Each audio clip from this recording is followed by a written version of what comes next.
बचपन से आपने सुना होगा कि सफल होना है तो बोलो कम और ध्यान देकर सुनो ज्यादा, क्योंकि सुनकर हम ज्यादा और अच्छा सीखते हैं।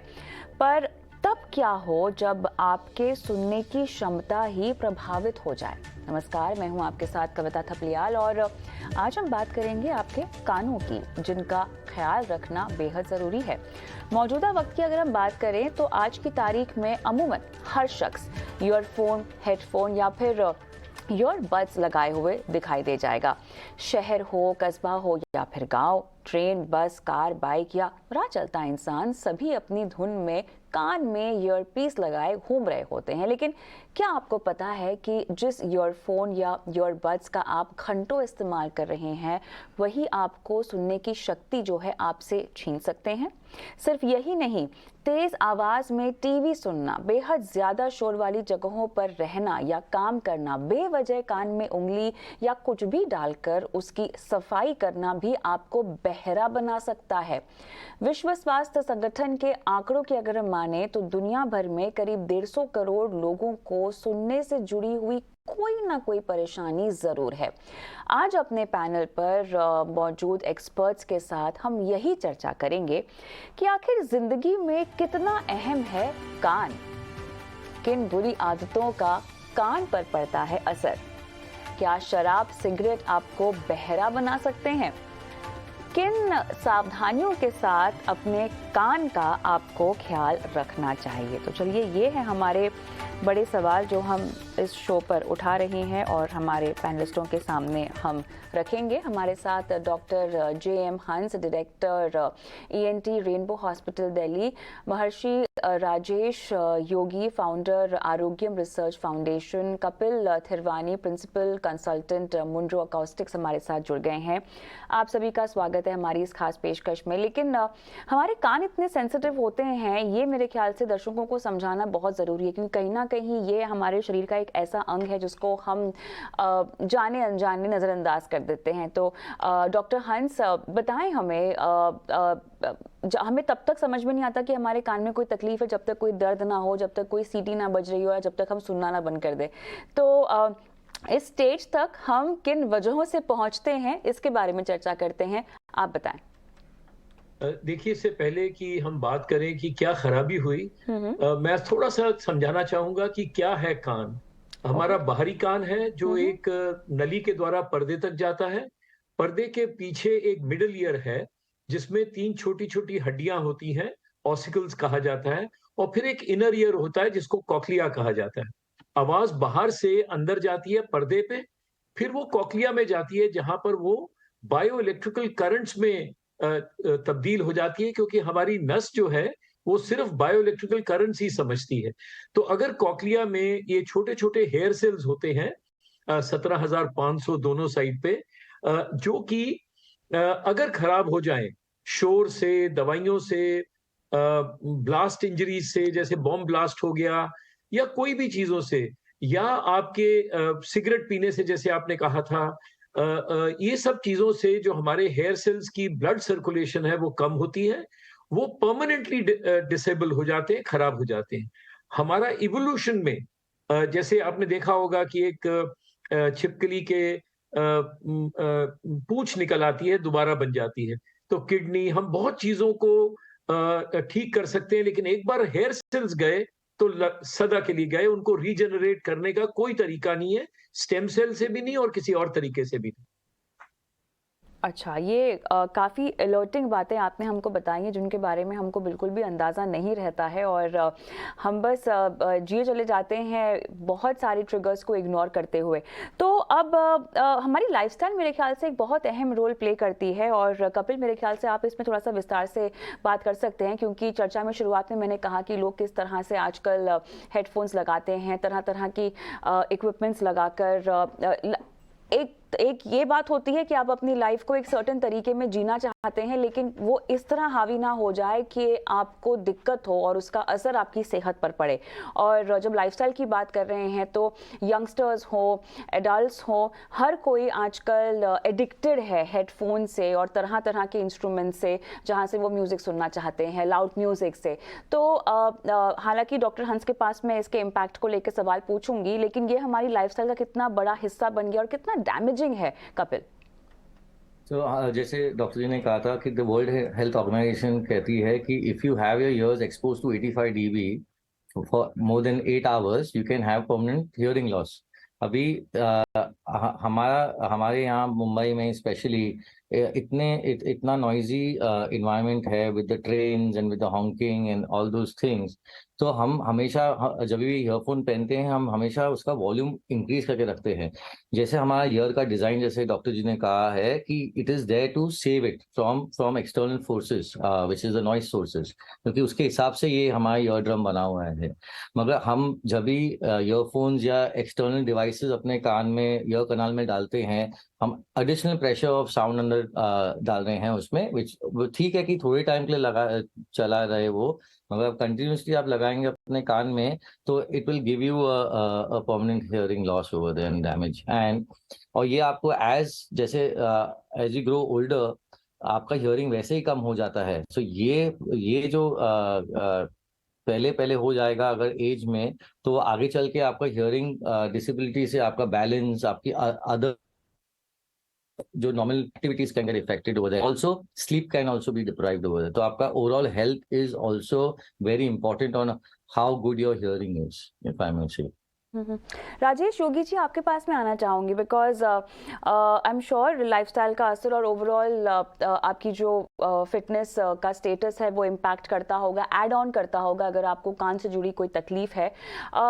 लेकिन मुझे ये बताएं कि हमारे लाइफस्टाइल में ऐसे कौन कौन से रेड फ्लैग्स हैं? काफ़ी कुछ तो डॉक्टर हंस ने और कपिल ने गिना ही दिए हैं, लेकिन आपके मुताबिक ऐसे कौन कौन से रेड फ्लैग्स हैं जो कान से जुड़ी समस्या को बढ़ा सकते हैं और बहुत ही सीरियस इशू बना सकते हैं?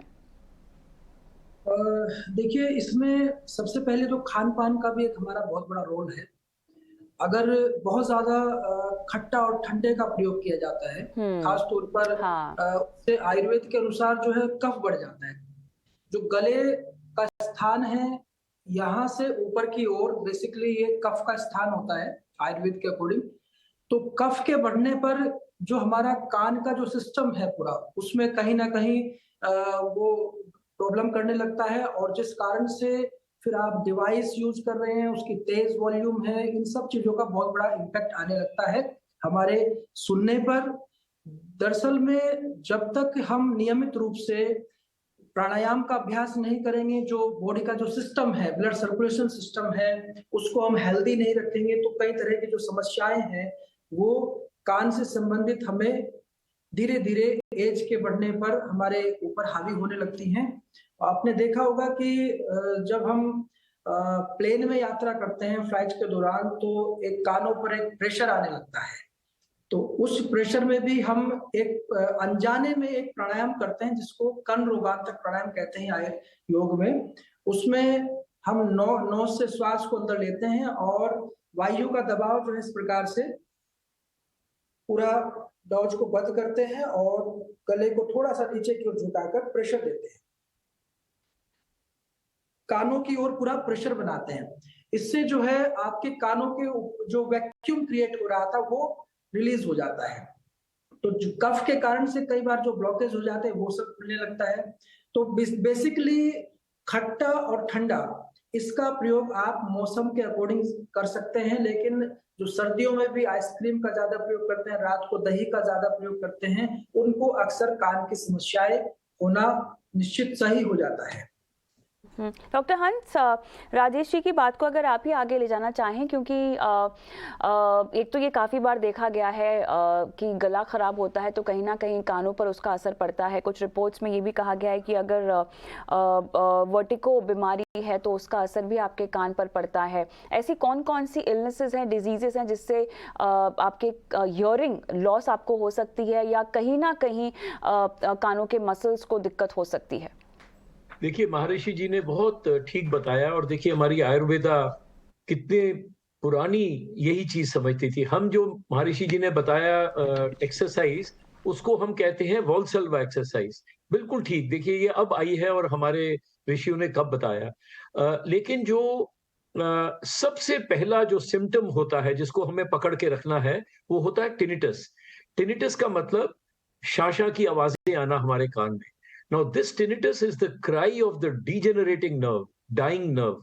अब वो किसी भी कारण से डीजेनरेट हो सकती है, वो शोर से हो सकती है, वो जैसे मैंने बताया था सिगरेट स्मोकिंग या स्ट्रेस से वेजो कंस्ट्रिक्शन होता है, खून की नलियां सिकुड़ जाती हैं, जिसके कारण इनर ईयर को, जहां पर अभी आपने बात करी वर्टिगो की, इनर ईयर में दो चीजें हैं, एक कॉक्लिया है और एक वेस्टिब्यूल है। वेस्टिब्यूल हमारा जो हमारी पोजीशन है स्पेस में उसको देखता है, और कॉक्लिया हमारी हियरिंग को देखता है। लेकिन इनर ईयर में ये दोनों चीजें जुड़ी रहती हैं। तो अगर कोई भी कंडीशन ऐसी होगी, और कोविड के बाद बहुत ज्यादा हमारे इनर ईयर डिसऑर्डर्स होने लगे, जिसके कारण की hearing loss, tinnitus and vertigo होने लगा। ये बहुत बड़ा टॉपिक है, बट मैं आपको समझाऊं कि टिनिटस, कोविड ने क्या किया, कुछ हार्मोनल चेंजेस किए हमारे बॉडी में, जिसके कारण जो एंडोलिम्फ है, जो इनर ईयर का फ्लूइड है, उसकी मात्रा बढ़ने लगी। दो कारणों से, या तो वो ज्यादा बनने लगी या निकल नहीं पाई बाहर, तो वहां पर ऑब्स्ट्रक्शन हो गया। तो ये एक बहुत इंपॉर्टेंट कारण है जिसको हम एंडोलिम्फेटिक हाइड्रॉप्स कहते हैं, और जो हार्मोनल चेंजेस आफ्टर कोविड की वजह से बहुत ज्यादा हो गए। लेकिन आप मोटा मोटा समझिए कि अगर आपको टिनिटस हो रहा है, कानों में शां की आवाज आ रही है, तो प्लीज आप बहुत इसको लाइटली मत लें। ये हो सकता है सिर्फ शोर से हो गया, and it could be a temporary shift, कि थोड़ी देर हुआ फिर ठीक हो गया। लेकिन अगर ये परमानेंट शिफ्ट है और आपका बढ़ता जा रहा है, तो आपको ईएनटी सर्जन के पास आना है। इसके साथ साथ अगर आपको डिजीनेस हो रहा है, जो ट्रू चक्कर आते हैं उल्टी के साथ, वो तो बहुत लेट आते हैं, लेकिन पहले ऐसे लगता है जैसे आप इम्बैलेंस हो रहा है, उसको भी सीरियसली लेना है, क्योंकि ये भी इनर ईयर की एक प्रॉब्लम हो सकती है, जिसकी वजह से हमें ध्यान देना है। और ये सब अर्ली स्टेजेस में कंट्रोलेबल है। यही बहुत अच्छी चीज है कि हम इसको टोटली रिवर्स कर सकते हैं, अगर हम अपने लेटेस्ट गैजेट से इनको अर्ली प्रोड्रोमल स्टेज हम कहते हैं, जिसमें हम पकड़ लें और इसको रिवर्स कर सकते हैं। Later on then it becomes a permanent disease, और ये जाती नहीं। डॉक्टर साहब, थोड़ा सा मुझे एज ग्रुप वाइज समझना है, बच्चों में इस तरह की दिक्कत और एडल्ट्स में इस तरह की दिक्कत, क्योंकि जैसे जैसे आपकी उम्र बढ़ती है वैसे वैसे हियरिंग लॉस की भी एक संभावना है जो सामने आती हुई दिखाई दे रही है। एहतियातन अगर हमें ये सब चीज़ों को पहले ही पकड़ना हो, तो फिर किन किन ट्रिगर्स का बच्चों में ध्यान रखना होगा? देखिए, बच्चों में बहुत जरूरी है, एडिनॉइड्स होते हैं, एक तरह के टॉन्सिल हैं जो नाक के पीछे हैं। एलर्जीज होती हैं बच्चों में, इन्फेक्शंस होते हैं, नाक के इन्फेक्शंस होते हैं, जिसके कारण उनको ओटाइटिस मीडिया हो जाता है। जैसे मैंने आपको बताया, एक ट्यूब है जो कान और नाक को जोड़ती है। अब इस ट्यूब का एक्चुअल फायदा होता है, जो अभी महर्षि जी ने बताया कि हवाई जहाज में वो बंद हो जाती है, तो ये ट्यूब पर्दे के दोनों तरफ इक्वल एटमॉस्फेरिक प्रेशर रखती है, जिससे पर्दा चलता है और हमारी आवाज बाहरी कान से अंदरूनी कान में जाएगी। तो अगर ये ट्यूब बंद हो जाए, जैसे एडिनॉइड्स में मैंने बच्चों में बताया, या एलर्जीज में, तो इन बच्चों में सिरस ओटाइटिस मीडिया हो जाता है। ये बलगम जो महर्षि जी अभी बात कर रहे थे, ये बलगम बच्चों के कानों में रह जाती है, सिरस ओटाइटिस मीडिया हो जाता है, जिससे ये प्रॉब्लम होती है। तो हमें बच्चों में, अगर बच्चे मुंह से सांस ले रहे हैं, नाक बंद है, छींके हैं, ठंड में उनको ठंड लगती है बार बार, एलर्जीज होती हैं, तो हमें एकदम कान का टेस्ट भी करना चाहिए। बच्चे नहीं बताते कि मुझे कम सुनाई दे रहा है, लेकिन कान का टेस्ट करना चाहिए, जिससे कि हमें पता लगेगा कि उनकी ये बलगम कहीं कान में तो नहीं रह गई, क्योंकि ये कान की बलगम उनके अंदरूनी कान को, इनर ईयर को आहिस्ता आहिस्ता खराब करती रहेगी, और जिससे इरिवर्सिबल चेंजेस आ जाएंगे। तो अगर बच्चों में तो ये हो गया। बड़ों में अक्सर आवाजें और कंडीशन से भी आती हैं, जैसे मिडिल ईयर की डिसऑर्डर्स हैं, जिसको हम टिम्पैनोस्क्लेरोसिस, ऑटोस्क्लेरोसिस, सिरस ओटाइटिस मीडिया, उनमें भी हो सकता है मिडिल ईयर डिसऑर्डर्स। लेकिन इनर ईयर डिसऑर्डर्स जो होते हैं जनरली, वो इरिवर्सिबल हो जाते हैं, फिर आगे चल के बहुत तंग करते हैं, और फिर चक्कर भी आ सकते हैं, जिनको हम मिनियस डिजीज कहते हैं। एंडोलिम्फेटिक हाइड्रॉप्स कहेंगे शुरू शुरू में, लेकिन बाद में मिनियस डिजीज भी कह सकते हैं। तो यहाँ पर एक चीज़ ये ट्रिगर्स तो समझ गए हम दर्शकों के लिहाज से, आपने काफ़ी इंपॉर्टेंट इन्फॉर्मेशन बताई डॉक्टर हंस, लेकिन कपिल, हम जब हेडसेट्स यूज़ करने की बात करते हैं, हेडफोन्स यूज़ करने की बात करते हैं, तो आजकल के जो गैजेट्स हैं ना, वो कहते हैं कि ये नॉइस कटिंग गैजेट्स हैं, ये आपको बिल्कुल भी डैमेज नहीं करेंगे, इनके अंदर कोई ख़ास टेक्नोलॉजी है। तो ये सब चीज़ें क्या एक स्कैम है? क्योंकि लोग तो धड़ल्ले से इनको ख़रीद लेते हैं और उनको तो ऐसा लगता है कि ज़्यादा से ज़्यादा अगर हम इसका ऑडियो रख लेंगे, वॉल्यूम कर लेंगे, तब भी हमारे कानों के पर्दों को कोई असर नहीं होगा, कानों में कोई दिक्कत नहीं होगी। तो अभी डॉक्टर हंस जो को समझा रहे थे, वो तो काफ़ी बारीक तरीके से, मतलब हमें अपने कान का ध्यान रखना चाहिए, इसका मतलब तो ये निकल के आता है। कपिल? हेडसेट्स मिलते हैं, जो भी ये हेडफोन्स मार्केट में है, ये बोलते हैं एक्टिव नॉइस कैंसिलेशन है। ये राइट, बोलते हैं एग्जैक्टली। बाहर की आवाज अंदर नहीं आए उसके हिसाब से करते हैं, मगर वो इलेक्ट्रॉनिकली कर रहे हैं, वो पैसिवली नहीं कर रहे हैं। अगर आप अपना हाथ लेके अपने कान पे रखें, that's the best way to block sound out. ये जो आपके ईयर कनाल में जाके ये कर रहे हैं, वो सिर्फ इलेक्ट्रॉनिकली कर रहे हैं, वो इतने इफेक्टिव नहीं है। एंड प्लस जैसे मैं कहा कि हम बहुत नॉइजी कंट्री में रहते हैं, हमारे नॉइज नॉर्म्स काफी पुरानी है। साल 2000 के बाद उसमें कुछ कोई बढ़ोतरी नहीं हुई है, उसमें कोई एडवांसमेंट नहीं हुआ है।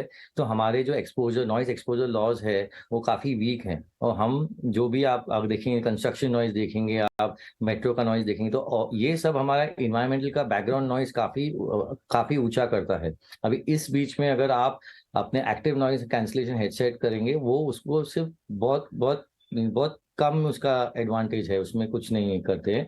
प्लस हमारे पास जो भी फोन्स आते हैं, जो कोई भी ब्रांड के फोन है, उसमें एक नॉइज एक्सपोजर लिमिट होना चाहिए कि आप इतने वॉल्यूम के ऊपर अगर आप करेंगे तो आपको एक अलार्म डालेगा। वो सब अगर हमारी गवर्नमेंट इनैक्ट करेंगी इन सब इलेक्ट्रॉनिक्स में, तो ही कुछ उसका फायदा है। नहीं तो आप एट 100 वॉल्यूम पे सुन सकते हैं, और अब सबको लगता है कि ये सेफ है। जैसे डॉक्टर जी ने कहा था कि आजकल यंग बच्चे अपने आईपैड्स के बैठते हैं, वो भी कभी ईयरफोन लेके बैठ के वीडियोस देख रहे हैं, म्यूजिक सुन रहे हैं। मैं उनको कौन बताया कि what volume you should listen at. तो इसके लिए there has to be intervention, या in the form of a noise exposure thing, या उसमें कट ऑफ होना चाहिए, या कि आपको वार्निंग आना चाहिए, साइंस। वो सब ये डिवाइसेस में नहीं रहता है। आप you can go as loud as you can.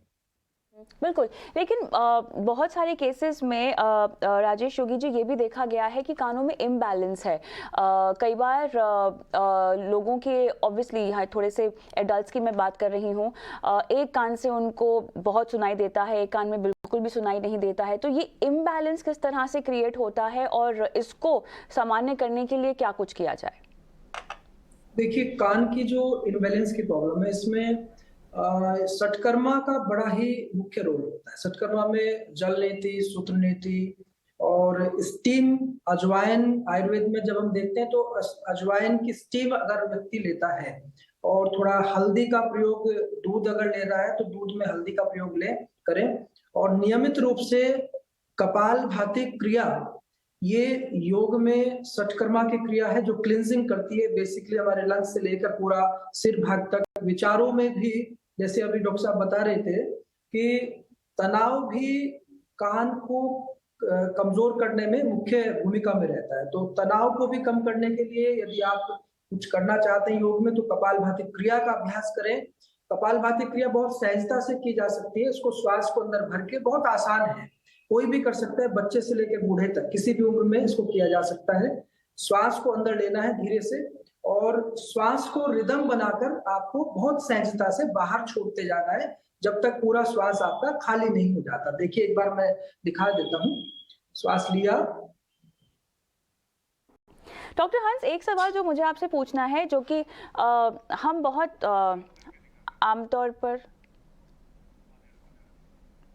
चलिए राजेश जी, आप योग मुद्रा में थे, आपको वो कंप्लीट करनी है, आप कर सकते हैं। कपालभाति क्रिया का मैं बता रहा था, जो बहुत ही उपयोगी सिद्ध हो गई है। अगर हर कोई इसका अभ्यास करेगा तो इसमें श्वास को अंदर लेना है एक बार, और जो आपने श्वास अंदर भरा है, इस श्वास को 5 से 7 बार में बहुत सहजता से, जोर जबरदस्ती नहीं करना है, बिल्कुल आराम से श्वास को बाहर छोड़ देना है।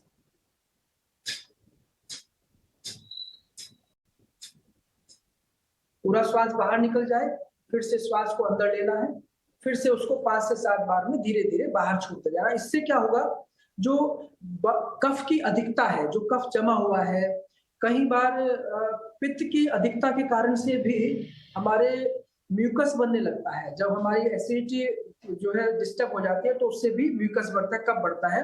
तो कफ का जमा होने से इनबैलेंस की प्रॉब्लम आ जाती है। तो इनबैलेंस में कपालभाति क्रिया का अभ्यास 5 से 10 मिनट रोज व्यक्ति को करना चाहिए।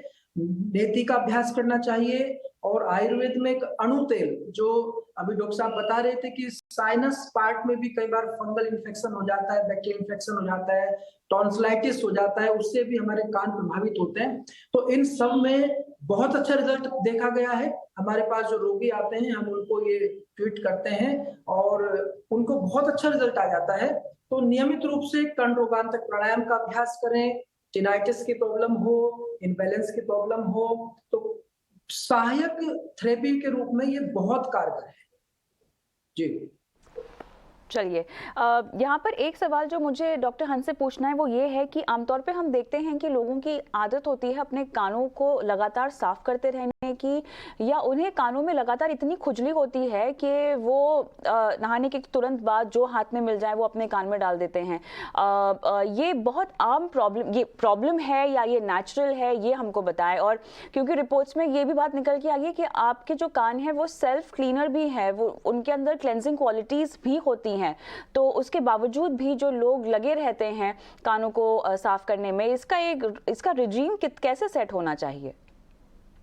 देखिए, नेचर ने, भगवान ने हमारे कान ऐसे बनाए हैं कि हमारे कान में पानी नहाते समय नहीं जा सकता। नहीं जा सकता? वो एंटी ग्रेविटी उसकी कैनाल होती है, जो कैनाल है ऊपर की तरफ जाती है। नहीं, लेकिन जब हम नहाते हैं और पानी जाता है तो फिर वो दरअसल कानों के अंदर नहीं जाता। अगर आप उसको ऐसे करके डालेंगे तो जाएगा। अगर आप सीधा नहाएंगे जैसे कि नहाते हैं नॉर्मल, तो नहीं जाना चाहिए। राइट। ये एक तरीका है कान का। और जैसे आपने कहा, एक सेल्फ क्लेंजिंग सिस्टम है अंदर की। देखिए, अंदर कान के जो मांस, जो लाइनिंग है, वो स्किन की लाइनिंग है। तो जैसे हमारा स्किन निकलता रहता है, वैसे कान के अंदर का स्किन भी निकलता रहता है। लेकिन उसको अब कौन साफ करेगा? इसको तो हम साफ कर लेते हैं डेली तौलिए से या रुमाल से, लेकिन उसको अपने आप साफ होने का तरीका आता है। जितना आप उसमें मारेंगे, जो सेल्फ क्लेंजिंग सिस्टम है, the migratory system of the epithelium as we call it in English और इन आवर साइंटिफिक वे, वो खराब हो जाता है। तो आप उस मैल को कंफ्यूज कर देते हैं, तो वो वहीं पड़ी रहती है। तो जितना आप बाहर के ड्रॉप्स डालेंगे, जितना आप बाहर से कोई ये जो स्वॉब स्टिक्स होते हैं जो आप डालेंगे, तो उससे ये एक तो माइग्रेटरी एपिथेलियल सिस्टम जो है वो खराब होगा। दूसरा, इन सब चीजों के ऊपर फंगल हाइफी लगे होते हैं। फंगस कहीं भी ग्रो कर सकती है। अगर थोड़े दिनों से वो आपके स्वॉब स्टिक्स पड़े हैं, या आपने तिनका ले लिया, तीली ले ली जो ये जलाने की, तो उस पे अगर फंगल स्पोर्स हैं, तो आपने अननेसेसरीली वो फंगल स्पोर्स अंदर इंट्रोड्यूस कर दिए, और अंदर की फिर ह्यूमिडिटी ने उसको फंगल इन्फेक्शन दे दिया, ओटोमाइकोसिस जिसे हम कहते हैं। तो ये एक विशियस साइकिल बन गया। और जिनके कान में भी क्रॉनिक इन्फेक्शन है, फंगस है या इन्फेक्शन है, उनका ये माइग्रेटरी एपिथेलियल सिस्टम खराब हो जाता है थोड़ी देर के लिए, before it starts to learn again how to self cleanse the ear. तो ये कुछ नहीं करना चाहिए। बाहर से बस आप साफ कर दें और बस, दैट्स ऑल। आप अंदर कुछ मत मारे। ये सिस्टम हमारे नेचर ने, भगवान ने, जो भी आप कहें, वो बहुत अच्छा बनाया है, और उसको खराब करने की कोई दरकार नहीं है। बहुत इम्पॉर्टेंट और ज़रूरी जानकारी आप सभी ने शेयर की हमारे दर्शकों के साथ, बिकॉज कान को लेकर लोगों पर इतना ध्यान नहीं रहता है, लेकिन अब किस तरह से संभाल कर आपको अपनी कानों की सेहत का ख्याल रखना चाहिए, उसके लिए आपने तमाम बातें बताई। दर्शकों को बहुत बहुत धन्यवाद आप सभी का इस पेशकश में शामिल होने के लिए। और जाते जाते आपको हम टिप्स भी कुछ दिए देते हैं। कान के लिए अपनाएं 60% का नियम। दरअसल ईयरफोन, हेडफोन या ईयरबड्स पर आवाज़ तेज़ नहीं करें, और दरअसल ये जो चीज़ें आप खरीदते हैं उनमें भी एक लिमिट मेंशन होती है कि इसके बियॉन्ड आपको नहीं सुनना है म्यूज़िक या जो भी चीज़ आप सुनना चाहते हैं, तो उस लिमिट पर ज़रूर ध्यान दीजिएगा। मोबाइल पर साउंड को 60% या उससे कम ही आप रखें तो आपके लिए बेहतर होगा, और मोबाइल पर साउंड को 80% से ज़्यादा बहुत देर तक आप ना सुने। एक तो सबसे पहले तो कोशिश करें कि 80% के नीचे ही ये मात्रा रहे, ये आंकड़ा रहे, लेकिन अगर आप इस तक पहुंच भी रहे हैं तो कंटिन्यूअसली काफ़ी देर तक लगातार आप ना सुने। तैराकी करते वक्त आप स्कल कैप पहने और तेज़ शोर के बीच बहुत देर तक आप ना रहें, क्योंकि कहीं ना कहीं आपकी नर्व्स के लिए ये डैमेजिंग हो सकता है। बाकी जो हमारे एक्सपर्ट्स ये बता रहे थे उसके साइड इफ़ेक्ट्स हो सकते हैं। ईयरबड्स लगाएं अगर आप बहुत ही ज़्यादा नॉइजी सिचुएशन में कहीं पर हैं, और साथ ही आँख नाक से जुड़े संक्रमण में लापरवाही ना बरतें। आप स्टीम लें और जो योगासन बताए गए हैं शो में उनको भी आप करें। आँख नाक कान आपस में जुड़े होते हैं और इसीलिए बहुत ज़रूरी है कि अगर आपको सर्दी ज़ुकाम हो, खांसी हो, तो गरारे और स्टीम जैसी जो डॉक्टर्स आपको नसीहतें देते हैं उनको फॉलो करना बहुत ज़रूरी है। और अगर आपको लगातार हर वक्त आपको ज़ुकाम होती रहती है, आपको एलर्जी है किसी तरह की, तो इसके लिए आपको डॉक्टर के पास जाना बहुत ज़रूरी हो जाएगा। सुनने में तकलीफ हो तो कोई भी दवा अपने मन से नहीं लें। कान में कुछ भी डालकर आप सफाई करने की कोशिश ना करें, और कान की जो त्वचा है वो काफ़ी नाजुक है, इसीलिए कान के पर्दे फट सकते हैं। कोई भी दिक्कत होने पर सीधा आप डॉक्टर की सलाह लें। तो उम्मीद करते हैं कि इन टिप्स को आपने समझ लिया हो, और इसी के साथ मुझे भी इजाज़त दें आज की इस पेशकश में। नमस्कार।